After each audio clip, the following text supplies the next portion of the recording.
Boa tarde a todos e a todas. Vamos iniciar o nosso direto aqui da cidade da Guarda, das Lameirinhas. A cidade da Guarda é a cidade mais alta de Portugal. Começamos por uma oraçãozinha ao Padre Pio. Querido e bondoso Padre Pio, verdadeiro oruto maternal, que despertas o próprio Deus no seu terreno celestial, acompanhai-me em meu santo a toda a hora neste dia, para que eu pense no passo e tudo me corra a gosto. Tu és o santo da manhã, a força vem do teu corpo, já repousa no suave horto, cuja luz nunca se apaga, ilunda-me com ela, Padre Pio. Concede-me todas as graças pedidas. Agora fazemos uma oraçãozinha aqui à mãe do Dr. Sousa Martins. Dona Maria das Dores, mãe exemplar que tu te fizeste para conduzir teu filho ao caminho do bem e do trabalho, por te intermédio, Dona Maria das Dores, agradeço que recomendes o teu filho para que nos ajude a todos na saúde, no dinheiro, no trabalho, nos estudos.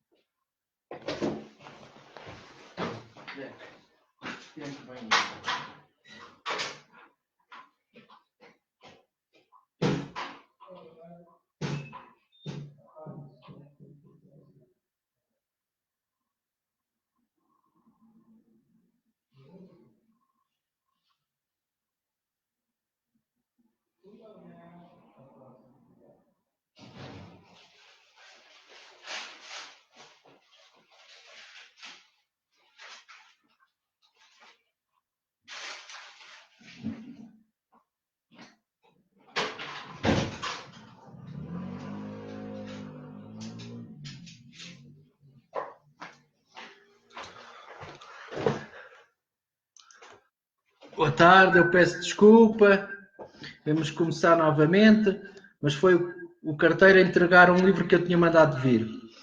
Dona Maria das Dores, mãe exemplar que tu te fizeste para conduzir teu filho ao caminho do bem e do trabalho, por ter intermédio Dona Maria das Dores, agradeço que recomendes o teu filho para que ele me possa ajudar na saúde, no trabalho, nos estudos, nos negócios, no amor, etc. Tudo o que for preciso, nos possas ajudar a todos. Tanto aos nossos amigos, como aos nossos inimigos, como aos nossos conhecidos, como aos nossos familiares. Por ti peço ao Pai do céu todas as bênçãos que mereces por ter concebido um filho de tanta virtude. Doutor Sousa Martins, Espírito Superior, que ouves as preces e ajudas com a coragem espiritual a todos aqueles que a ti recorrem e têm algum conhecimento nas suas orações. Iluminai-me na inteligência e ajudai todas as pessoas que falámos anteriormente.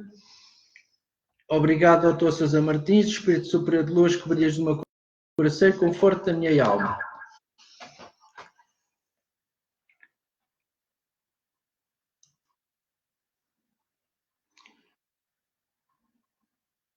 Silveira, gostaria de saber se a minha vida amorosa com o pai, minha bebê, vai ter de volta. Não estou a perceber nada. Explica melhor.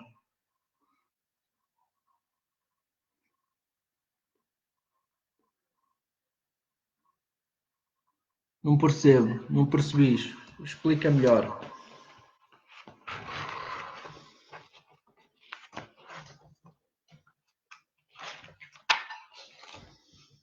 Então vamos lá. Falar aqui. As testemunhas de Jeová negam a pessoa do Espírito Santo, afirmam que o Espírito Santo não é Espírito, não é Deus, não é uma pessoa divina, é simplesmente a força ativa de Deus, força que emana de Deus. Na verdade, reconhecemos através da Bíblia que o Espírito Santo é força, poder como Deus Pai o é, obviamente, e Jesus também o é. Se o Espírito Santo ou o Espírito de Deus é apenas força ativa de Deus, a alma espiritual é apenas força da vida, o sopro da vida. Então outros seres espirituais também são abrangidos por essa negação, sendo, portanto, somente forças da vida. Vamos, portanto, baseado nas Escrituras, demonstrar que esse conceito é absurdo ou, melhor, inacreditável. Antes de examinarmos o que nos diz a Bíblia sobre o Espírito Santo, devemos analisar e aprofundar sobre alguns seres espíritos, constatado de modo inegável que não são apenas forças da vida, mas criaturas com força dotados de natureza espiritual. A Bíblia mostra-nos com máxima clareza que todos os espíritos, tal como a palavra indica, são seres espirituais dotados de força, inteligência e vontade. Portanto, com certo conhecimento de Deus, como nos relata os Evangelhos. Encontrava-se na sinagoga um homem com um espírito impuro, começou a gritar: que tens a ver connosco, Jesus de Nazaré? Viestes para nos perder, sem que tu és o santo Deus. Jesus repreendeu: cala-te e sai desse homem. Então o espírito impuro, depois de sacudir com força e dando um grande grito, saiu dele. Marcos 1, 23, 26, Lucas 4, 33, Mateus 8, 29. Estes espíritos de natureza superior ao homem revelam faculdades impressionantes, afirmando que conhecem Jesus e até sabem quem é Paulo. Por meio desse processo, também têm a possibilidade de tratar com extraordinária agressividade quem se atreve a expulsar os demónios, sem lhes ser concedido tal poder. Foi o que aconteceu a alguns exorcistas judeus que tentaram imitar São Paulo, como nos descreve o seguinte texto. Entretanto, alguns exorcistas judeus ambulantes tentaram invocar o nome do Senhor Jesus sobre os que estavam possuídos de espíritos malignos, dizendo: esconjuro-vos por Jesus e a quem Paulo anuncia. Haviam 7 filhos de um certo escrivas, sumo sacerdote judeu, que se entregavam a estas práticas. Mas o espírito maligno replicou: eu conheço Jesus e sei quem é Paulo, mas vós quem sois? E atirando-se a eles, o homem que estava possuído de espírito maligno apoderou-se de uns e de outros, tratou-os tão violentamente que tiveram de fugir daquela casa nus e cobertos de contorções. Atos 19, 13, 16. Fundamentando ainda mais a nossa tese, transcrevemos as últimas palavras de Jesus: Pai, nas tuas mãos entrego o meu espírito. Lucas 23, 46. Nos últimos momentos da vida, Estevão orava dizendo: Senhor Jesus, recebe o meu espírito. Atos 7, 59. São do Antigo Testamento estes dados esclarecedores e inconfundíveis. O corpo volta à terra de onde saiu e o espírito volta para Deus que o deu. Eclesiastes 12, 7, Daniel 7, 15, 3, 86, Números 27, 15, 16, Salmo 145, 3, 4. Diz São Paulo: não procedemos segundo a carne, mas segundo o espírito. Romanos 8, 4, 5. Jesus foi pregar aos espíritos em prisão. 1 Pedro 3, 18, 20. Depois da ressurreição, Jesus, numa aparição aos apóstolos, deixou bem claro que o espírito não é a força da vida ou o fogo da vida, mas sim o ser com um corpo espiritual. Ao Pai me olhai, um espírito não tem carne nem ossos, como verifiqueis, eu tenho. Lucas 24, 37, 39. Depois de comprovarmos de modo inegável que os espíritos são seres espirituais e não apenas forças da vida, vamos do mesmo modo demonstrar que o Espírito Santo é de facto uma pessoa divina. No Novo Testamento fazem-se numerosas referências ao Espírito Santo. Algumas delas aparecem a operar maravilhosamente em pé de igualdade com o Pai e o Filho, e depois ensinai todas as nações batizando-os em nome do Pai, do Filho e do Espírito Santo. Mateus 28, 19, 2 Coríntios 13, 13, 1 de Pedro 1, 2, Mateus 3, 16, 17, João 14, 16. O mesmo acontece na forma admirável do texto que segue. Aí vemos o Pai do céu e o Filho na terra, o Espírito Santo sobre Jesus em forma de pomba. Uma vez batizado, saiu da água e eis que os céus se lhe abriram. Viu o Espírito Santo ser como uma pomba e não como uma força, vi sobre ele. E uma voz vinda do céu: este é meu Filho muito amado, no qual tu pus minha compadecência. Mateus 3, 16, 17. Aprofundando ainda mais sobre a pessoa divina do Espírito Santo, damos conta que o Novo Testamento sublinha e realça a íntima, profunda ligação entre Jesus e o Espírito Santo. Jesus foi concebido pelo poder do Espírito Santo, Lucas 1,35, ungido após o batismo com o Espírito que o conduz no deserto. Mateus 3, 16, 41. Toda a sua missão de anúncio boa nova é conduzida pelo Espírito, Lucas 4, 16, 22. Antes de regressar ao Pai, promete aos discípulos um outro paráclito ou advogado, o Espírito da verdade que enviará junto do Pai. João 15, 26. É ainda no Espírito que Jesus se oferece em sacrifício ao Pai. Hebreus 9, 14. É pelo Espírito que o Pai ressuscita Jesus. Romanos 8, 11. Se o Espírito daquele que ressuscitou Jesus dos mortos habita em nós, há de dar igualmente a vida aos nossos corpos mortais por meio do seu Espírito que habita em vós. Romanos 8, 11, 12, 1, 4. É importante salientar que a vinda do Espírito Santo é anunciada por Jesus. São João descreve este anúncio muito rico de significado, onde revela de modo inconfundível que se trata de uma pessoa divina e não da força ativa de Deus. Diz-nos o próprio Jesus: contudo digo-vos a verdade, convém que eu vá, porque se eu não for, o Consolador não virá a vós, e se eu for, eu vos enviarei. Quando ele vos vier, convencerá o mundo do pecado, da justiça e do juízo. e do juízo, etc. João 16, 7, 14, 15, 26. Eu rogarei ao Pai e Ele vos dará outro Consolador, o Espírito da Verdade, e o mundo não pode receber, porque não o vê nem o conhece, mas vós conheceis porque habita convosco e está em vós. João 14, 16, 17. São João Batista alerta a certa altura, diz: vi o Espírito Santo descer do céu como uma pomba e permanecer sobre ele. João 1, 32, 33. O grande apóstolo Paulo não hesita em afirmar: por revelação me foi dado conhecer o mistério de Cristo, revelado pelo Espírito nos seus santos apóstolos e profetas, conforme o desígnio eterno que realizou em Cristo Jesus nosso Senhor. Efésios 3, 5 e 11. O próprio Espírito atesta em união com o nosso Espírito que somos filhos de Deus. Romanos 8, 16. De maneira que semelhante é o Espírito que vem em ajuda da nossa fraqueza, pois não sabemos pedir em nossas orações, mas é o Espírito que intercede por nós, com gemidos inefáveis, aquele que prescruta os corações. Bem sabe qual o empenho do Espírito, pois é confortante com Deus que ele intercede pelo santo. Romanos 8, 26, 27.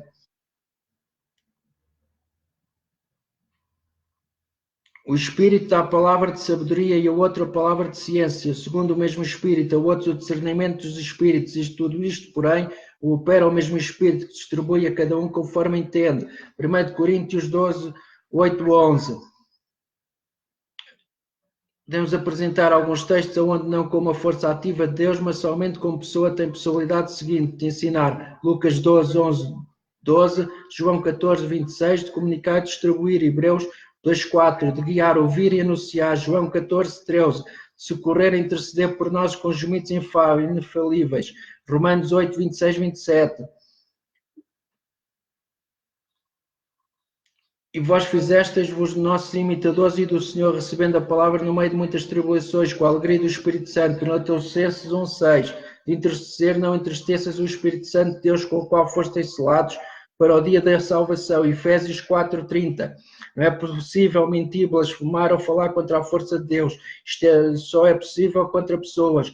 Pedro perguntou-lhes: Ananias, por que é que Satanás invadiu o teu coração ao ponto de levar a mentir ao Espírito Santo? Atos 5:3, Lucas 12:10, Mateus 12:31, 32. Finalmente o profeta Isaías escreve de forma inequívoca que o Espírito Santo é uma pessoa, mas eles, o povo israelita, revoltaram-se e ofenderam-se o Espírito Santo. Foi então que ele se tornou seu inimigo e guerreou contra eles.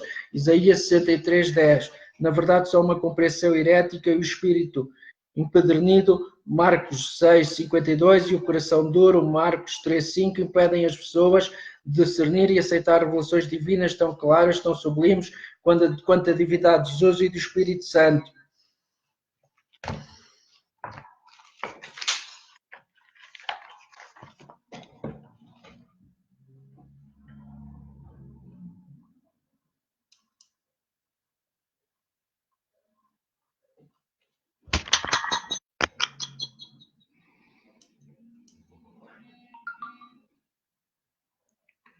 Ana Maria Dias, finanças, quer saber as finanças? Nascida a 11/2/54.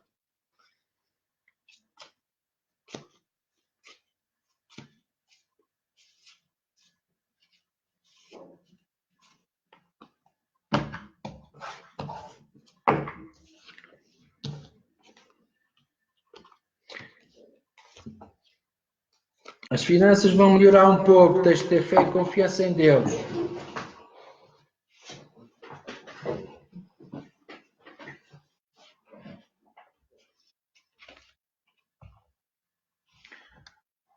Eucaristia ou a Santa Missa? Celebrar a Santa Missa é obedecer a uma ordem sagrada do próprio Cristo. Fazer isto em memória de mim. Lucas 22:19.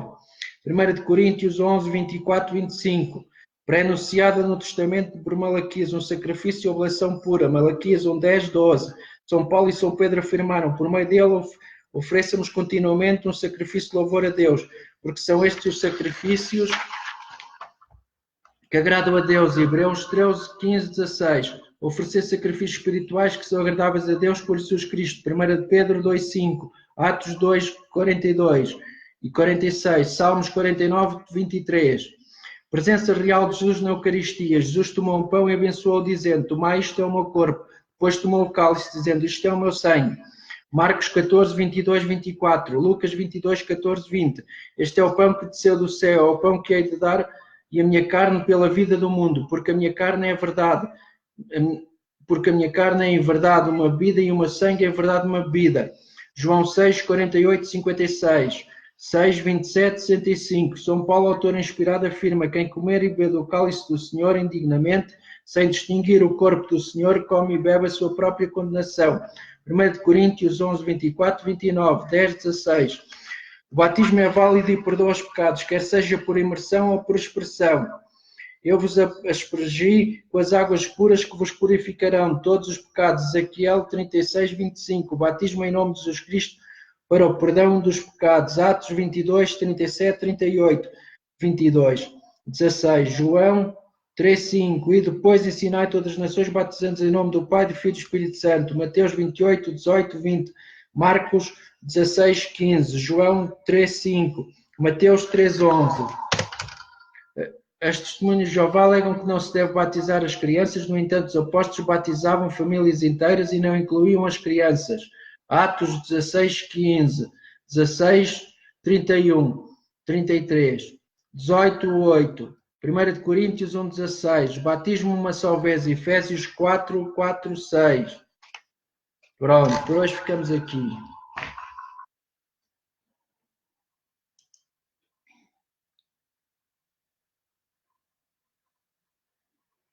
Pinto Costa, gostaria de saber se a minha filha vai encontrar trabalho em breve. Clara Santos, 30/3/1999.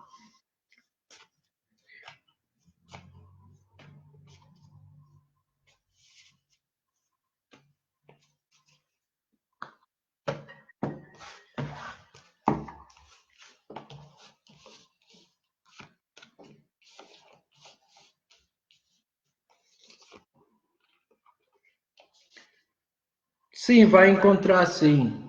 Vai tudo correr bem. Saíram cartas muito favoráveis. Quem quiser aprender mais, procura na loja do Windows ou na loja do Android, Biblioteca do Evangelho, que tem toda a doutrina Mormon, JWR, que tem toda a doutrina de Jeová, e ou então a liturgia da Canção Nova, a aplicação que tem lá todas as leituras do dia a dia e a explicação. Se não gostarem nada disso, procuram o Evangelho segundo o Espiritismo. Para aumentar o dinheiro, agora vamos dizer aqui umas simpatiazinhas. Façam um defumador com algumas folhas de loureiro, um punhado de açúcar e um punhado de erva doce. Defuma a casa de trás para a frente, dos fundos para a frente, dizendo: dinheiro e fortuna. Para ganhar muito dinheiro, num domingo de sol, pegue 13 moedinhas de pouco valor, leva a um jardim, sítio ou pomar que tenha um parque, um lago ou tanque, joga as moedinhas na água, oferecendo-a às 3 criancinhas interesseiras. Prometa mais moedinhas de acordo com o sucesso do pedido. Para conseguir emprego desejado, você está na busca diária por um emprego, faça o seguinte: no dia anterior a uma entrevista, pegue o anúncio do emprego ou escreva o endereço do emprego, todos os dados, num papel branco. À noite, acenda uma vela branca para o seu anjo da guarda, pedindo-lhe a sua ajuda para conseguir um emprego. Coloque diante da vela o anúncio ou o papel e vá-se deitar, sem falar com mais ninguém, após acender a vela. No dia seguinte, ao sair para a entrevista, vista as suas meias favoritas pelo avesso e coloque o anúncio ao papel dentro da meia do seu pé direito. Pronto.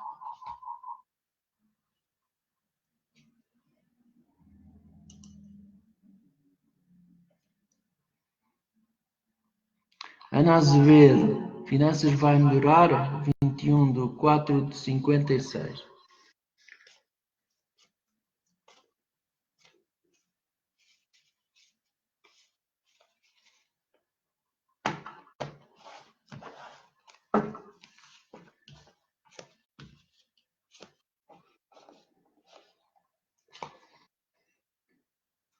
Sim, as finanças vão melhorar. A má fase parece que já passou.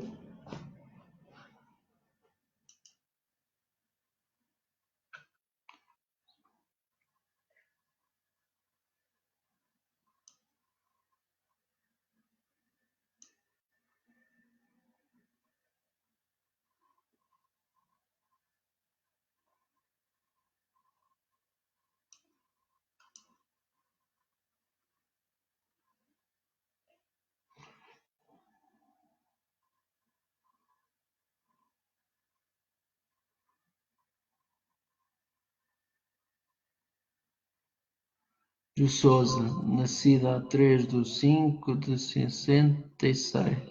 Se pode confiar no namorado.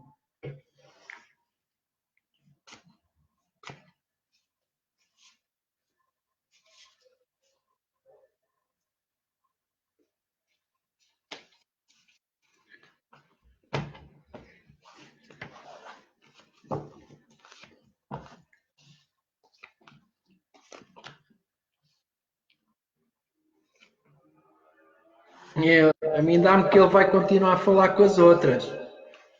Mas quem ama perdoa. As pessoas tanto erram que até que aprendem. Com os erros é que se aprende, ou seja, com os pecados.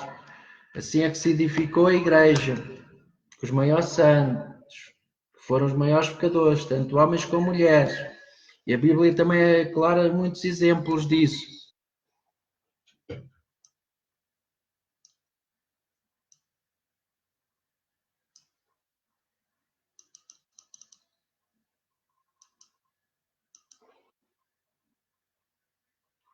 Anabela Silva Pereira, Anabel Pereira, nascida a 20/12/69, amor.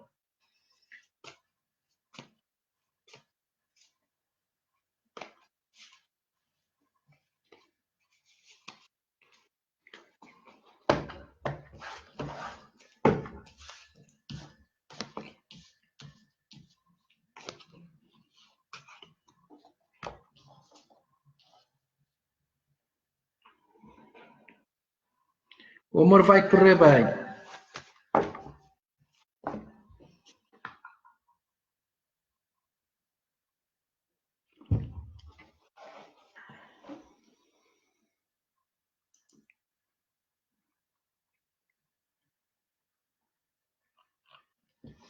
Bem, não há mais perguntas. Se eu não responder aqui no direct, tentem no WhatsApp, no Messenger ou no Telegram ou liguem para o telemóvel. Eu não considero que faço consultas, eu faço atendimentos. Estou cá para ajudar os pobres e os fracos. Havia muita gente pensar assim em Portugal, que o mundo estava bem melhor. E seguir o exemplo do Dr. Sousa Martins e do Padre José Miguel. Quais são os efeitos do batismo? O batismo perdoa o pecado original, todos os pecados pessoais e penas devidas ao pecado, faz participar na vida divina trinitária mediante a graça santificante e a graça da justificação que incorpora em Cristo e na Igreja. Faz participar no sacerdócio de Cristo, constitui o fundamento da comunhão entre todos os cristãos, confere as virtudes teologais e os dons do Espírito Santo. O batizado pertence para sempre a Cristo. O efeito é assinalado com o selo indefalível de Cristo caráter. Sacramento da confirmação. Qual é o lugar da confirmação no desígnio divino da salvação?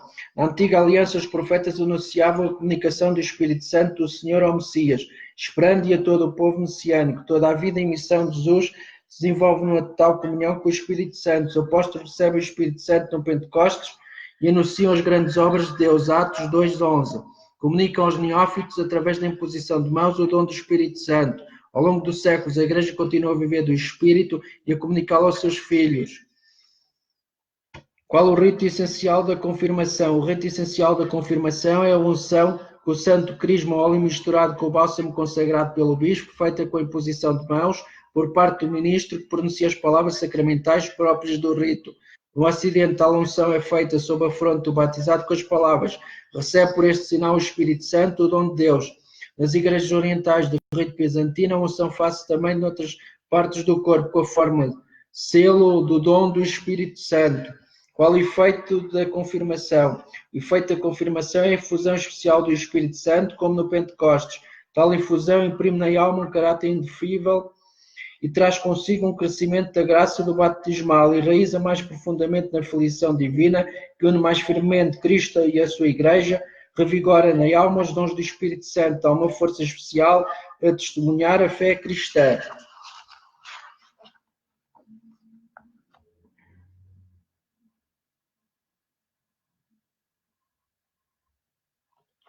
Quando é que Jesus Cristo instituiu a Eucaristia? Instituiu-a na Quinta-feira Santa, na noite em que foi entregue, 1 Coríntios 11:23, ao celebrar a última ceia com os seus apóstolos. Como é que a instituiu? Depois de reunir os apóstolos no cenáculo, Jesus tomou nas suas mãos o pão e partiu, dizendo: Tomai e comei todos, isto é o meu corpo entregue por vós. Depois tomou nas mãos o cálice do vinho e disse-lhes: Tomai e bebei todos, isto é o cálice do meu sangue para a nova e eterna aliança, derramado por vós e por todos, para a remissão dos pecados, fazei isto em memória de mim. O que significa a Eucaristia na vida da Igreja? É a fonte e o cume da vida cristã. A Eucaristia atinge hoje a ação santificadora de Deus em nosso favor e no nosso culto para com Ele.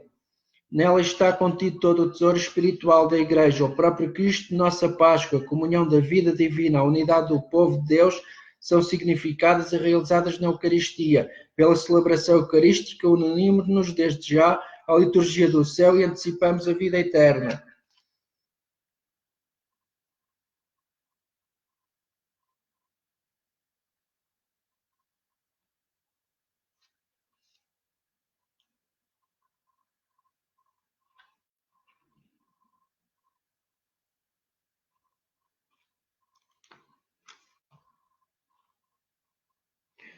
Qual é o lugar da Eucaristia no desígnio da salvação? Na antiga aliança, a Eucaristia é pronunciada, sobretudo na ceia pascal anual, celebrada cada ano pelos judeus.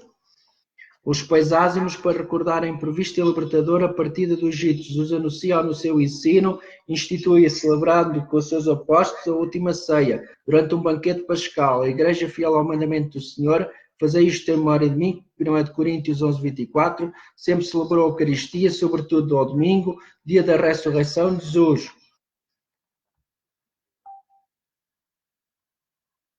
Como se desenrola a celebração da Eucaristia? Desenrola-se em dois grandes momentos que formam um só ato do culto. A liturgia da palavra compreende a proclamação e escuta da palavra de Deus, e a liturgia eucarística compreende a apresentação do pão e do vinho e da oração.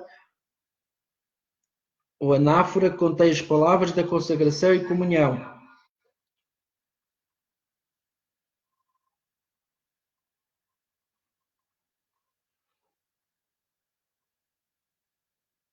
Quais elementos essenciais e necessários para a realização da Eucaristia? São o pão de trigo e o vinho da videira.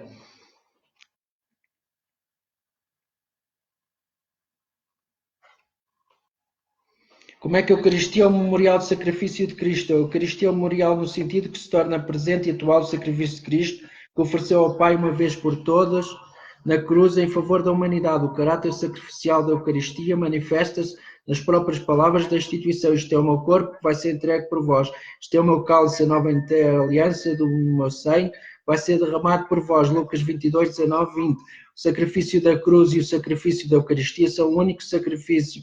Idênticos são a vítima e aquele que oferece diverso é só um modo de oferecer-se cruento na cruz, incremento na Eucaristia.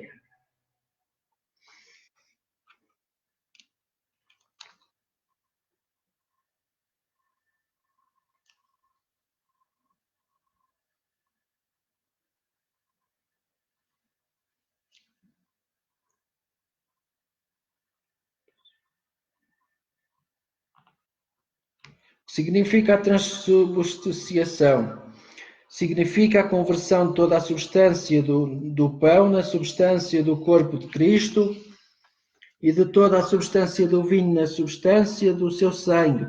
Esta conversão realiza-se na oração eucarística, mediada da eficácia da palavra de Cristo e a ação do Espírito Santo. Todavia, as características sensíveis do pão e do vinho, isto é, as espécies eucarísticas, permanecem inalteradas.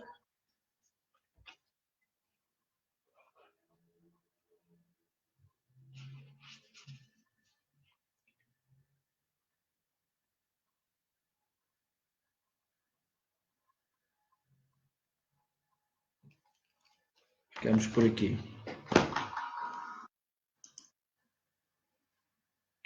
Vitória Coelho, quero saber se o meu filho vai em combate, vai encontrar trabalho. Contrato de trabalho. Vai encontrar trabalho, não escreveste bem. 17 de 7 de 2001. Alan Rafael Pinto Costa.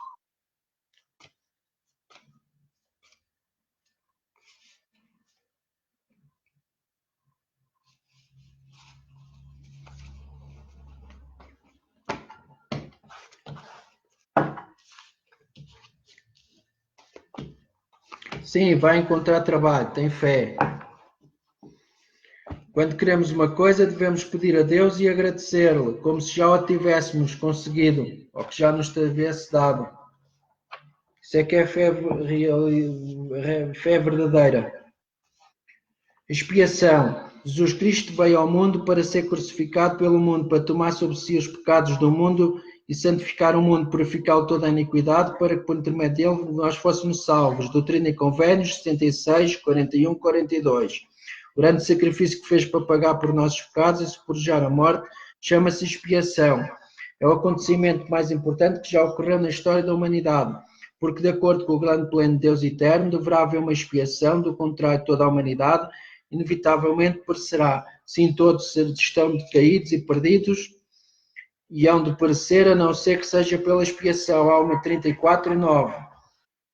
O sacrifício expiatório foi necessário para a nossa salvação. A queda de Adão trouxe dois tipos de morte ao mundo: a morte física e a morte espiritual. A morte física é a separação do corpo e do espírito.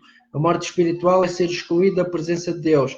Se estes dois tipos de morte não houvessem sido suportados pela expiação de Jesus, ocorreriam duas consequências: nosso corpo e nosso espírito ficariam separados para sempre e não poderíamos viver de novo com o Pai Celestial.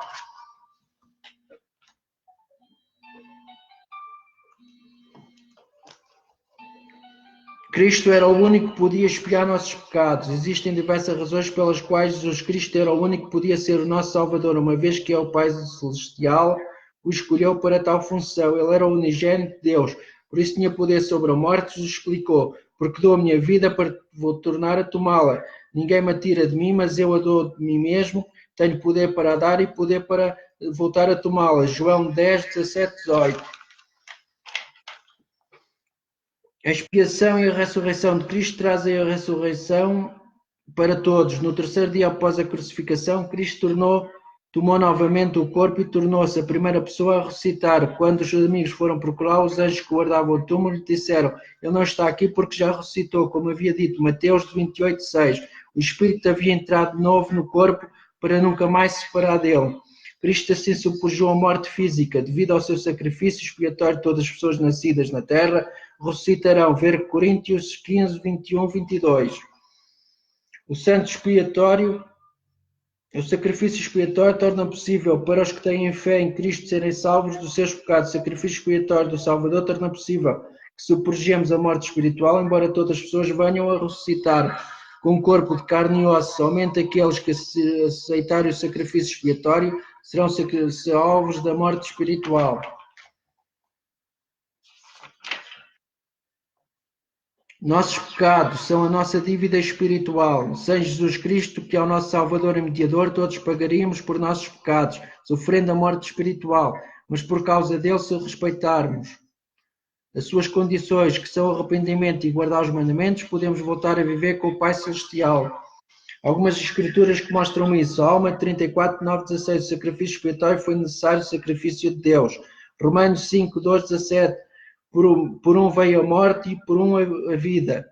Elamane 14, 15, 18. O propósito da morte de Jesus. Terceira regra de fé: todos podem ser salvos. 1 de Pedro 1, 18, 20. Jesus foi pré-ordenado. Mateus 16, 21. O sacrifício de Jesus foi necessário. Lucas 22, 39, 46. O sofrimento de Jesus no jardim. 1 de João 17, 1, 7. Jesus purifica do pecado. Mósias 16, 6, 8. A ressurreição é possível somente por intermédio de Jesus. Alma 11, 40, 45. Mormon 9, 12, 14, todos ressuscitarão. Isaías 1, 18, os pecados se tornarão brancos. 1 Coríntios 15, 40, 44, a descrição da ressurreição.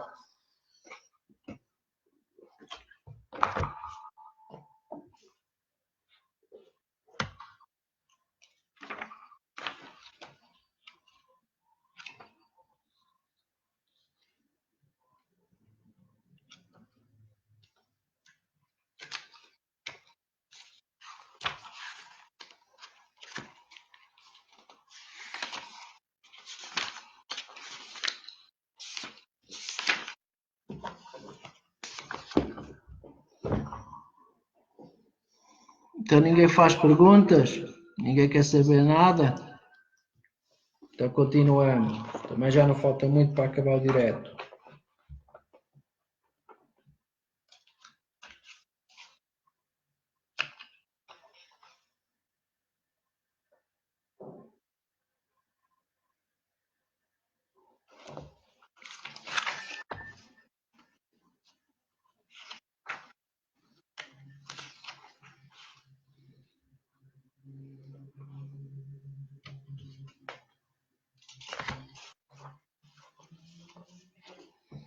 O sono e o sonho, estado de uma alma durante o sonho. Considerando a alma como sendo um espírito, enquanto permanece reencarnado, então a alma está ligada ao corpo, conforme já vimos, por ligamentos fortes, os quais chamamos o cordão prateado. Isto é mais forte e também, em termos de desencarne, é o último a quebrar-se.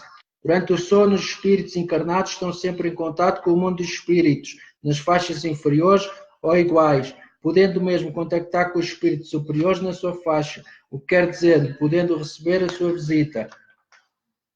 Conduta perante os sonhos.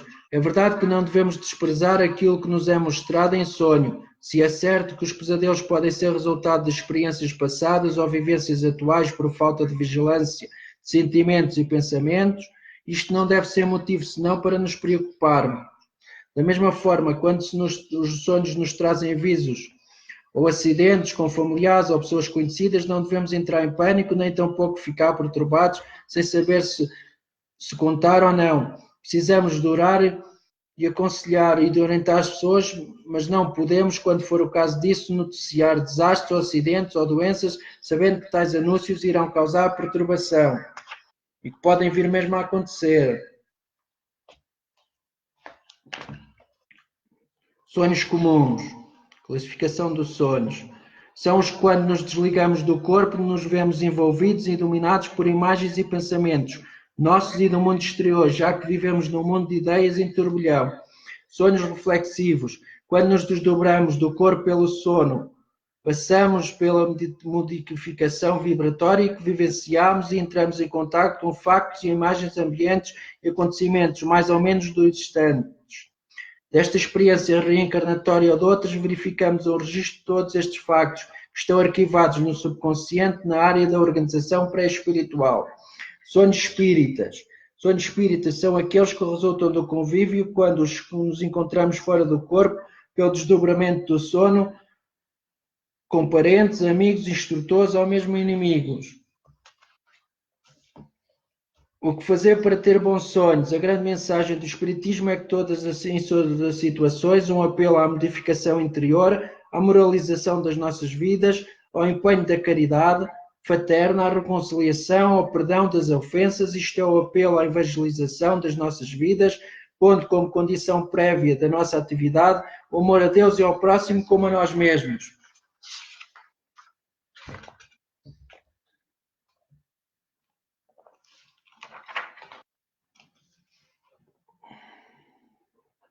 Em humildade, invejando. Naquela hora chegava Jesus aos seus discípulos dizendo: quem julgas tu que é maior no reino dos céus? Mateus 10:18. Ou então se chegou a eles a mãe dos filhos de Zebedeu e seus filhos adorando, pedindo-lhe alguma coisa, ele disse: que queres? Respondeu ela: diz que estes meus filhos se sentem um no teu reino à direita, outro à tua esquerda, etc. Mateus 20, 22, 28. E aconteceu que, entrando Jesus num dia de sábado em casa de um príncipe dos fariseus, tomar a sua refeição, ainda eles estavam observando, também os convidados escolhiam os próprios assentos da mesa. Propôs-lhe uma parábola: quando fordes convidado a algumas bodas, não te assentes no primeiro lugar, etc. Lucas 14, 11, 7. Ao analisarmos as mensagens da Boa Nova de Jesus, sempre ali encontramos conselhos profundos para uma vivência correta e elevada, visando destruir em nós os dois sentimentos mais rebeldes e responsáveis pelo grande sofrimento humano, o egoísmo e o orgulho. É então fundamental ter presente que Jesus afirmou sem meias ideias que o seu reino, o reino de verdade e felicidade, não é deste mundo e que é necessário preparar a nossa partida em busca do verdadeiro salário, ao invés de fazer tudo que o salário dos prazeres materiais seja o único a ser recebido por quem ainda tenta negociar o reino dos céus. Muita gente não entende esta afirmação de Jesus, considerando que os pobres de espírito como uns pobres coitados, os atrasados mentais, que não terão culpa de assim terem nascido. Mateus 5:3. Bem-aventurados os pobres de espírito, porque deles é o reino dos céus.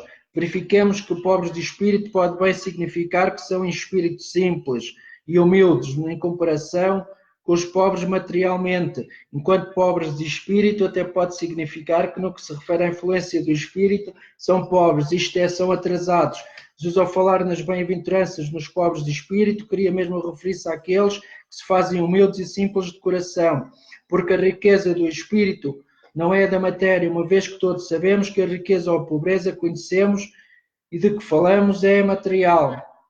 Como entender esta afirmação? Graças te dou a ti, Senhor do céu e da terra, porque escondeste estas coisas dos sábios e entendidos e revelaste aos pequeninos. Mateus 9, 25. Nesta passagem, Jesus volta a considerar uma humildade e a ausência de mal nas crianças. Não veem o mal naquilo que fazem, porque o que fazem, não o fazem por mal.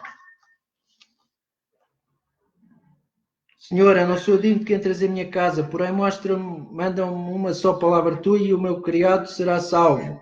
Mateus 8:8.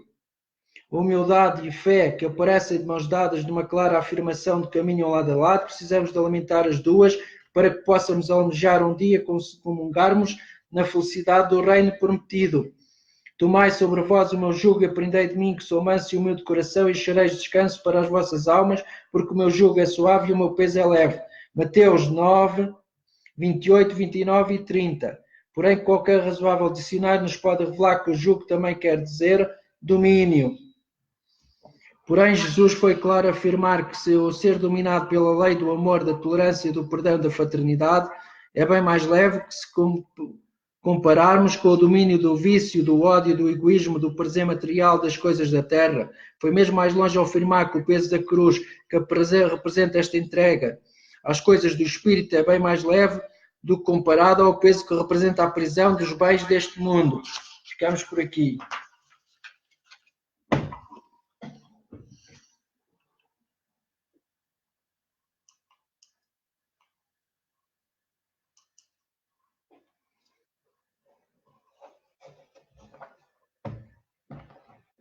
Então ninguém faz perguntas? Já sabem tudo?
Façam perguntas sobre trabalho, amor, dinheiro, estudos, negócios.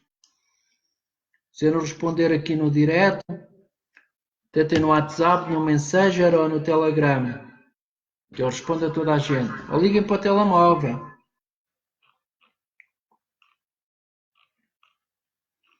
Deixem os comentários com os dados no meu site. Já tiveram alguns resultados, que eu sei, que eu tenho pedido ao Padre Miguel por vocês e ao Dr. Sousa Martins, principalmente. E ao Dom João de Oliveira Matos e ao Padre Pio.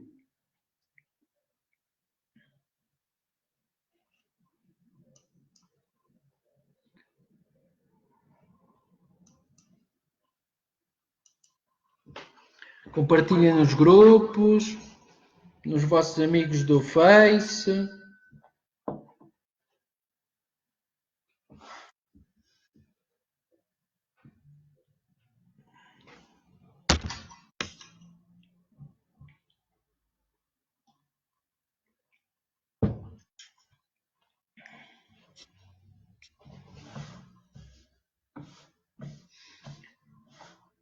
Para quem não conhece o Reiki, não nos devemos esquecer dos 5 princípios do Reiki.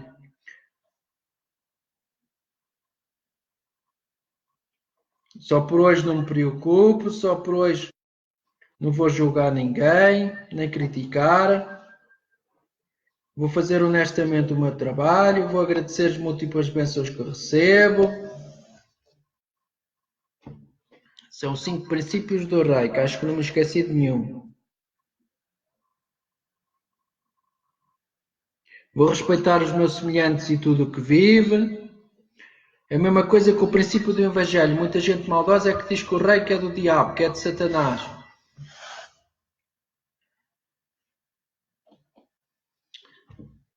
E também quando dizem que a energia é negativa ou a energia é positiva, a sua energia ou é fraca ou forte.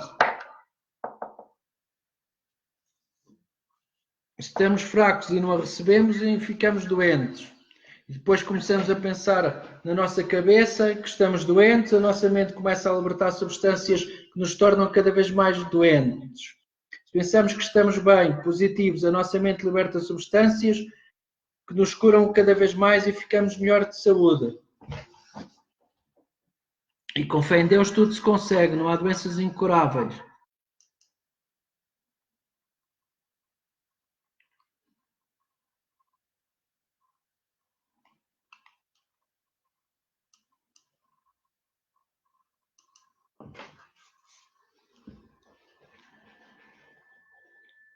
Faltam 5 minutos para acabar o direto. É sempre mais ou menos 1 hora, ou menos um bocadinho, é conforme.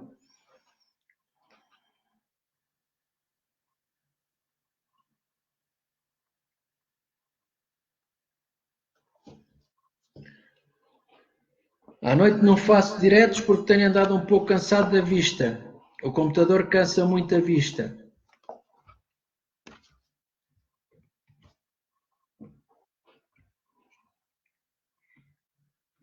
Faço das 14 às 15, quase todos os dias. Se não fizer das 14 às 15, faço das 15 às 16. Ou outra hora mais a seguir que possa. Se não puder é que não faço.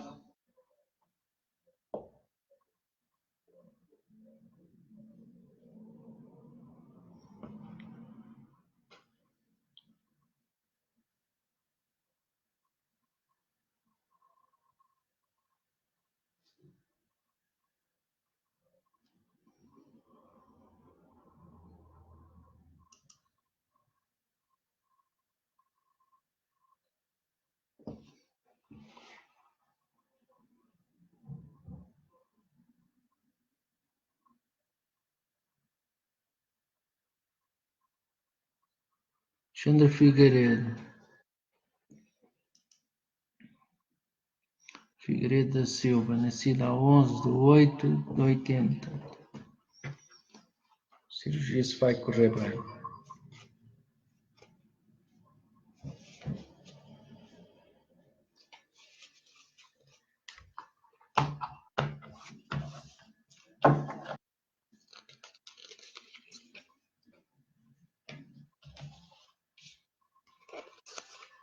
A tua cirurgia vai correr bem, não te preocupes.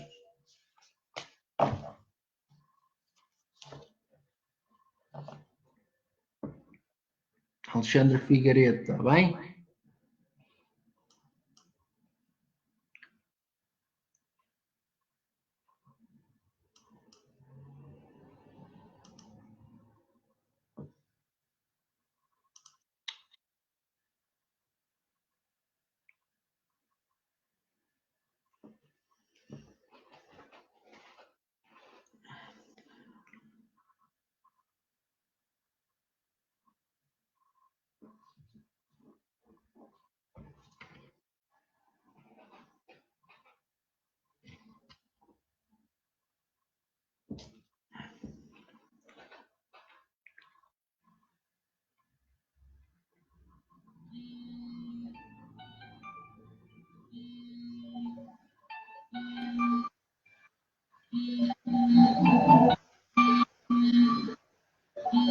Bem, não há mais ninguém, vamos acabar o direto por hoje.